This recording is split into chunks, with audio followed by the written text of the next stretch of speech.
عمران خان اپنے سیاسی ساتھیوں پر اعتماد نہیں کرتے. کیا اب ان کا مقدمہ فوجی عدالت میں چلے گا؟ السلام علیکم. پاک وطن ٹی وی نیو یارک کے لیے کراچی اسٹوڈیو سے وجی احمد صدیقی آپ کی خدمت میں حاضر ہے. یہ دو سوالات آپ کے سامنے میں نے رکھے ہیں، وہ آج کے سوالات ہیں. عمران خان اپنے سیاسی ساتھیوں پر اعتماد کیوں نہیں کرتے؟ مشال یوسف زئی اور مریم ریاض بھٹو نے برطانوی اخبار گارجین کو یہ انٹرویو دیا ہے کہ انہیں ان پر اعتماد نہیں، صرف وہ بشرا بی بی پر اعتماد کرتے ہیں. یہ بات سمجھ میں نہیں آ رہی، کیونکہ ہوا یہ ہے کہ بشرا بی بی کو سنگجانی تک رہنے کے لیے کہا گیا تھا. وہ اس جگہ پہنچ گئیں جہاں پر ٹی چوک تھا، اور وہاں تک ڈی چوک تک لوگوں کو انہوں نے پہنچا دیا. اس کے بعد پھر وہ وہاں سے فرار ہو گئی، لوگ مارے گئے، گولیاں چلیں، اور اس کے بارے میں بہت ساری باتیں ہوئیں. گولیاں چلی تو کتنے لوگ مرے، کیسے مرے، یہ سارے سوالات آج تک سب جواب طلب ہے کس نے کیا. اور اس لیڈرشپ کی لڑائی جو ہے وہ عجیب و غریب ہے. یعنی ہمیں یہ نظر آ رہا ہے کہ پی ٹی آئی کے قائد کی رہائی کے لیے کوئی کوشش نہیں ہوئی، بلکہ اس قیادت کے لیے، پارٹی قیادت کے لیے لڑائی ہو رہی ہے. بشرا بی بی میں، علیمہ خان میں، اور بیرسٹر گوہر میں، اور دیگر لوگوں میں. یعنی بیرسٹر گوہر بھی اس لڑائی کا حصہ ہیں، عمر ایوب بھی اس لڑائی کا حصہ ہیں، علی ظفر بھی اس لڑائی کا حصہ ہیں، اور لطیف کھوسا بھی ہیں، دیگر لوگ بھی ہیں. اور شاہ محمود قریشی ان کی طرف کوئی توجہ ہی نہیں دے رہا.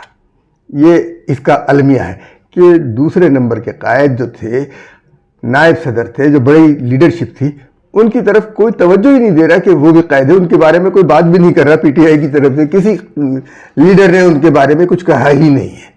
یہ آپ دیکھتے جائیں. تحریک انصاف کی قیادت نے سابق چیف جسٹس اور موجودہ آرمی چیف کے خلاف پروپیگنڈا بند نہیں کیا.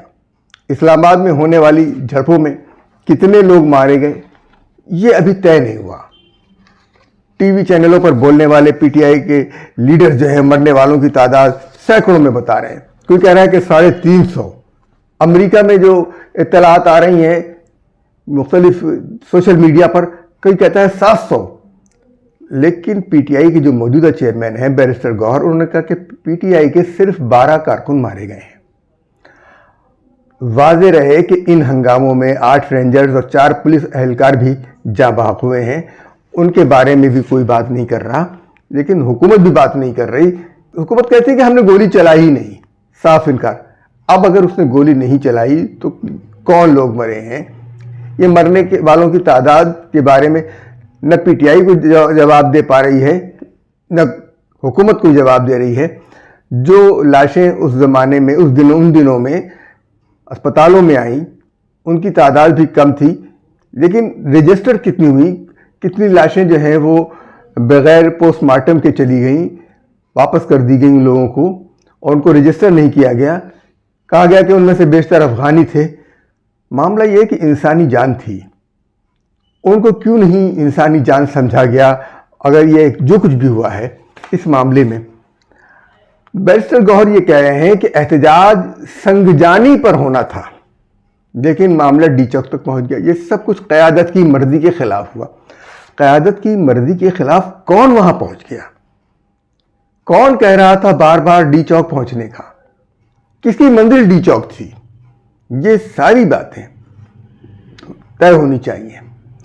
دراصل یہ سب کچھ اس لیے ہوا کہ پی ٹی آئی کمپرومائز کے لیے تیار نہیں ہے، اور پی ٹی آئی کی مزاحمت سے معلوم ہوتا ہے کہ ان کی پشت پر کوئی بہت بڑی طاقت ہے.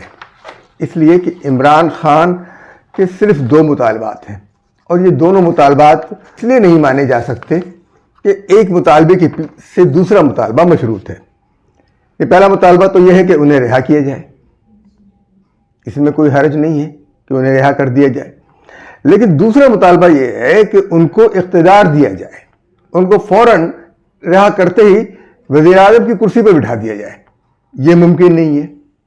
اسلام آباد کے احتجاج کے بعد انسداد دہشت گردی کی عدالت میں عمران خان اور بشرا بی بی سمیت 94 افراد کے ناقابل ضمانت وارنٹی گرفتاری جاری ہو گئے ہیں، اور ان میں علی امین گنڈا پور بھی ہیں، سابق صدر عارف علوی بھی ہیں، بیرسٹر گوہر بھی ہیں, عمر ایوب بھی ہیں اور علی امین گنڈا پور بھی ہیں. لگتا ایسا ہے کہ خیبر پختونخوا میں گورنر راج لگ ہی جائے گا. تو عمران خان کو کئی مقدمات میں ضمانت نہیں ملی ہے. لگتا یہ ہے کہ معاملہ اب فوجی عدالت میں پہنچنے والا ہے.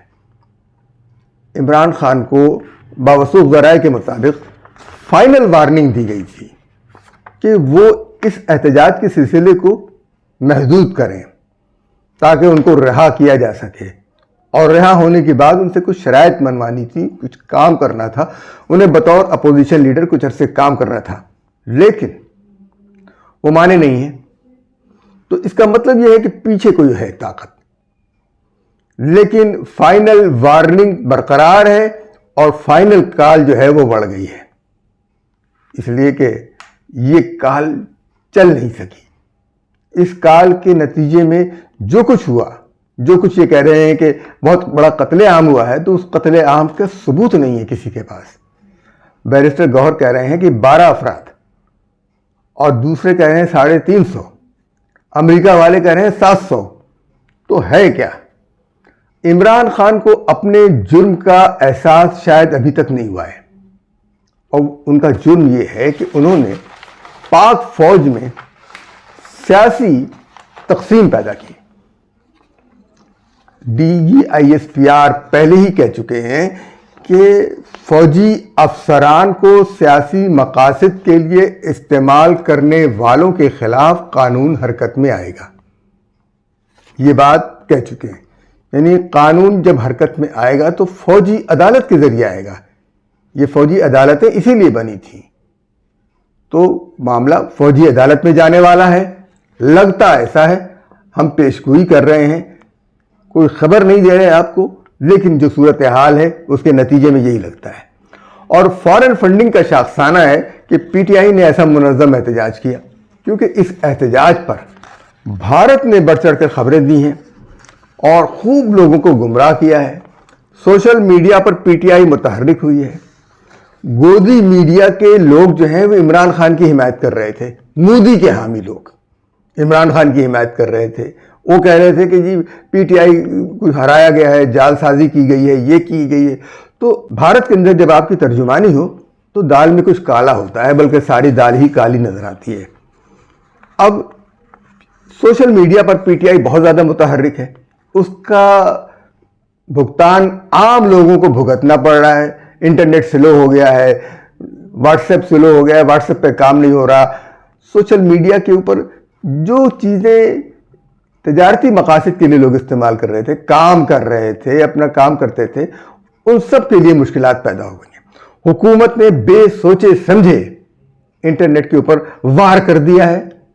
VPN کے بارے میں فتویٰ دلوا دیا اسلامی نظریاتی کونسل کے چیئرمین سے, جن کو خود ہی نہیں پتا کہ VPN کیا ہے, انٹرنیٹ کیا ہے. یہ ساری چیزیں سائنس کے بارے میں ان کا علم کتنا ہے ہمیں پتہ چل گیا. PTI کے لیڈر تو جو ہیں وہ فرار ہو رہے ہیں اور کارکن مر رہے ہیں. ہاتھیوں کی لڑائی میں چونٹیاں مر رہی ہیں. لیکن انسان ہے یہ, ایک انسان کی موت, قرآن کہتا ہے کہ سارے عالم کی موت ہے, ساری دنیا کی موت ہے, بے گناہ انسان کی موت. تو ایک کارکن کی, بے گناہ کارکن کی, جو بیچارہ احتجاج کرنے آیا تھا, جسے پتہ ہی نہیں تھا کہ اسے کس نے کس مقصد کے لیے یہاں پر بلایا ہے, وہ احتجاج کرنے آیا تھا, وہ مارا گیا. چاہے 12 ہوں, چاہے 1 ہو, چاہے 350 ہوں, 700 ہوں, لیکن ایک کارکن کی موت بھی موت ہے. اور کیا یہ کیڑے مکوڑے ہیں جن کو مار کر ان کے بل پر اقتدار حاصل کرنے کی کوشش کی جا رہی ہے؟ میری سمجھ سے یہ بات باہر ہے. آپ یہ سوچیں کہ امریکہ میں اتنی بڑی تعداد بتائی جا رہی ہے, پاکستان کے لوگوں کو کہا جا رہا ہے کہ 300 350 ہیں. یہ لاشیں کچھ گھروں میں گئی ہوں گی نا, پاکستانیوں کے گھروں میں گئی ہوں گی نا, تو بتائیں وہ کون سے گھر ہیں؟ یہ ساری چیزیں, یہ 12 کارکن ہیں, ان 12 کارکنوں کے بارے میں بھی بتائیں. ایک آدھ کے بارے میں پتہ چلا ہے کہ لوگ ان کے گھر گئے ہیں, لوگ مرے ہیں. یہ اچھی بات نہیں. حکومت کے لیے بھی اپوزیشن کے لیے بھی۔ لاشوں پر سیاست کریں، کھیل نہ کھیلیں، بتا دیں مزاحمت ہوئی، گولیاں چلیں، اس کے جواب میں یہ ہوا، یہ ساری کہانی بتا دی جائے، بہتر تو یہی ہے۔ اور یہ جو کچھ ہو رہا ہے، یہ جو کچھ گیم ہو رہا ہے، اس گیم کا نقصان صرف یہ ہو رہا ہے کہ پاکستانی پیچھے جا رہے ہیں، یہ ملک پیچھے جا رہا ہے۔ بجلی مہنگی ہو رہی ہے، اس پر کسی کو کوئی توجہ نہیں۔ پاکستان میں پروڈکشن کم ہو رہی ہے، اس پر کسی کی کوئی توجہ نہیں۔ پاکستانی پست سے پست ہوتے جا رہے ہیں، غریب سے غریب ہوتے جا رہے ہیں، اس پر نہ اپوزیشن کی توجہ ہے نہ حکومت کی۔ وزیر اعظم کہتے ہیں مہنگائی کم ہوئی ہے۔ وزیر اعظم صاحب کس دنیا میں رہتے ہیں کہ مہنگائی کم ہوئی ہے؟ کہاں کم ہوئی ہے؟ آپ بجلی کی قیمت کم کر دیں، پیٹرول کی قیمت کم کر دیں، اس کے بعد مہنگائی کم ہوگی۔ بجلی کو کر دیں 5 روپے فی یونٹ، کوئی چارجز اور نہ لگائیں، بجلی کے بل کو ٹیکس جمع کرنے کا ذریعہ نہ بنائیں، اور اس کے بعد آپ کہتے ہیں کہ لوگ ٹیکس نہیں دیتے۔ آپ نچوڑ رہے ہیں لوگوں سے، چھین رہے ہیں، ان کے گلے سے چیزیں نکال رہے ہیں، اس کے باوجود۔ بہرحال ہم تو یہ دیکھ رہے ہیں کہ عمران خان کے ساتھ جو ہونے والا ہے وہ اب فوجی عدالت میں ہوگا، اور پھر اس کے بعد کیا انجام ہوگا، ملک میں کیا نتائج نکلیں گے، اس کا ہمیں کچھ کہنا وقت سے پہلے محال ہے۔ ہونا ہی چاہیے کہ اس معاملے کا کوئی اچھا حل نکالا جائے جس سے ملک کو فائدہ ہو اور عوام کو فائدہ ہو۔ لیڈروں کا اگر نقصان ہو جائے تو کوئی بات نہیں۔ ہمیں اجازت دینے سے پہلے ہماری یہ گزارش سن لیجئے کہ ہمارے چینل کو لائک کیجئے، سبسکرائب کیجئے اور شیئر کیجئے۔ اللہ حافظ۔